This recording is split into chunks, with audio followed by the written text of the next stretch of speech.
अस्सलामुअलैकुम, मैं हूँ मिसबा यामीन। आप देख रहे हैं ऑन प्रोजेक्ट टीवी। इंसान अल्लाह की इतनी लाडली मखलूक है कि अल्लाह ने इंसान की खिदमत के लिए कायनात की हर चीज़ पैदा की है। सूरज, चाँद, सितारे, पहाड़, हवा, दरिया, हर शाही खिदमत में मसरूफ़ हैं। इसके अलावा अल्लाह ने कई हज़ार फरिश्ते सिर्फ एक इंसान की खिदमत में लगा रखे हैं। इंसान इतनी ख़ास मखलूक है कि अल्लाह ने फरिश्तों को भी इंसान को सजदा करने का हुक्म दिया। अगर इंसान को अंदाज़ा हो जाए कि फरिश्ते असल में हैं क्या, जो सिर्फ इंसान की खिदमत पर मामूर हैं, तो इंसान बेसाख्ता सुभान अल्लाह कह उठे। दोस्तों, आज की वीडियो में आपको कुरान और साइंटिफिक जरिए से हम ये बताएंगे कि कायनात में फरिश्ते कैसे सफ़र करते हैं और अल्लाह के अहकामात आसमान से लेने और अमाल नामे जमा करवाने के लिए ज़मीन पर किस तरह आते और जाते हैं। दोस्तों, हदीस शरीफ में आता है कि अल्लाह ने फरिश्तों को नूर से पैदा किया है। नूर ऐसी रोशनी है जिसे आम इंसान की आँख नहीं देख सकती, जैसे इंसान सूरज को नहीं देख सकता। दोस्तों, फरिश्ते इंसानों की खिदमत में अल्लाह के हुक्म से लगे हुए हैं और वो अल्लाह के अहकामात लेने और अमाल नामे को अल्लाह के अर्श तक पहुँचाने के लिए ज़मीन पर आते और जाते हैं और ये अल्लाह के अहकामात को एक महफूज तख्ती से लेते हैं और इसी के मुताबिक काम करते हैं। इसके मुतालिक सूरत अल सजदा की आयत नंबर 5 में अल्लाह फरमा रहा है कि वो मामलात को आसमान से ज़मीन तक पहुँचाता है, फिर इसकी तरफ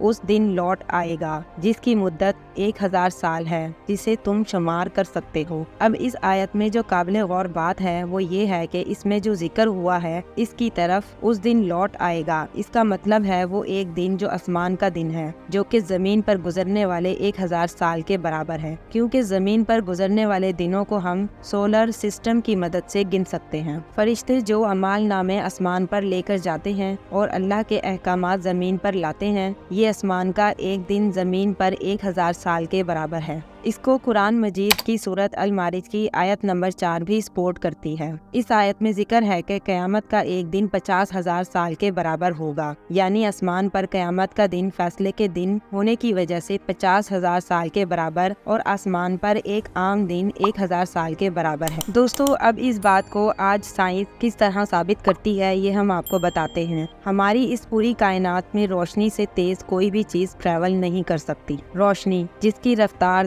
2,99,792 किलोमीटर फी सेकंड होती है। ये रफ्तार इतनी तेज है कि आप एक सेकंड में जमीन के 7 चक्कर लगा लें। ये अगले 1.2 सेकंड में 2,99,000 किलोमीटर का सफर तय करने के बाद चांद पर पहुंचती है और फिर इतने टाइम के बाद हमारी जमीन पर वापस आ जाती है। ये रफ्तार इतनी तेज होती है कि आम इंसान को इसके गुजरने का एहसास तक नहीं होता। हमारी कायनात इतनी बड़ी है कि ये रफ्तार इस कायनात में सफर करने के लिए बेबी स्टेप के बराबर है, क्योंकि इस कायनात में एक गैलेक्सी से दूसरी गैलेक्सी का सफर करने के लिए रोशनी की रफ्तार का होना जरूरी है, क्योंकि ये सफर लाखों लाइट ईयर की दूरी तक मौजूद है। एक लाइट ईयर तब होता है जब आप मुसलसल 1 साल तक रोशनी की रफ्तार से सफर करें, यानी इस सफर में आपका एक दिन 1000 साल के बराबर होगा और एक दिन में 1 घंटा 42 साल के बराबर होगा। खला में जिस कदर फासले हैं इतनी तो इंसान की उम्र भी नहीं है, मगर इंसान इस कायनात में सफर करने के हवाले से कोशिशें करते ही रहते हैं, मगर फिलहाल ऐसा नामुमकिन है। इसकी वजह खला में बहुत ज्यादा फासला और वक्त है, जिसको तय करने के लिए रोशनी की रफ्तार का होना जरूरी है, यानी ये वो रफ्तार है जो इस कायनात को बनाने वाले ने इंसानों के लिए महदूद कर दिया है। इस दौरे जदीद में हमने बहुत से एयरक्राफ्ट बना लिए हैं, मगर वो रोशनी की रफ्तार के मुताबिक सफर नहीं कर सकते।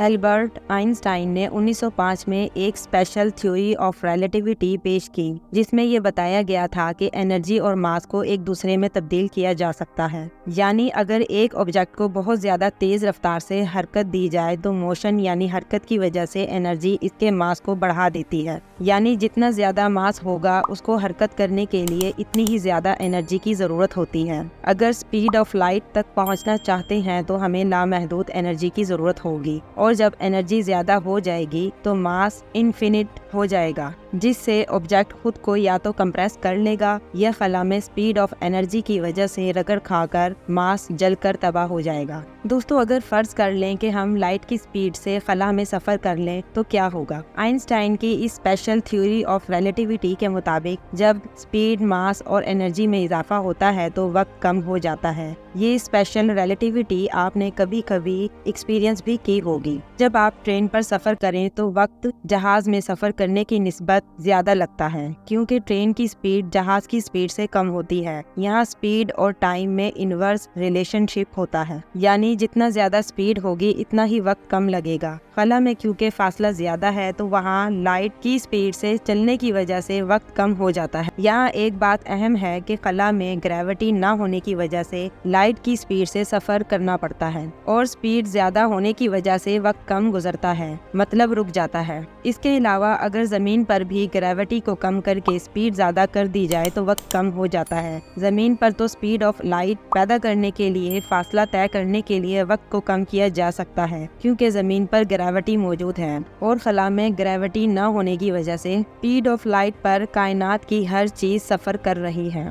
खला में कोई भी चीज़ एक जगह पर रुकी हुई नहीं है, क्योंकि खला में बहुत ज़्यादा वैक्यूम है। दोस्तों, साइंस तो साबित कर रही है कि खला में वक्त कम और ज़मीन पर वक्त ज़्यादा है। जैसा कि कुरान मजीद में लिखा है कि आसमान का एक दिन ज़मीन के 1000 साल के बराबर है। फरिश्ते क्योंकि नूर यानी रोशनी से बने हैं तो वो कायनात में रोशनी की रफ्तार से सफ़र करते हैं, जैसा कि आयत में बयान हुआ है। वो आसमान से तमाम मामलात को ज़मीन तक एक ही दिन में पहुँचाता है, जिसकी मुद्दत ज़मीन पर 1000 साल के बराबर है। यानी कुरान की सूरत अस-सजदा की आयत के मुताबिक स्पेशल थ्योरी ऑफ रिलेटिविटी सच साबित होती है कि खला का एक दिन ज़मीन के 1000 साल के बराबर है।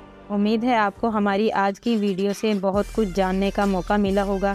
इस तरह की मज़ीद वीडियो के लिए हमारे चैनल को सब्सक्राइब करना मत भूलिएगा। Thanks for watching on project TV.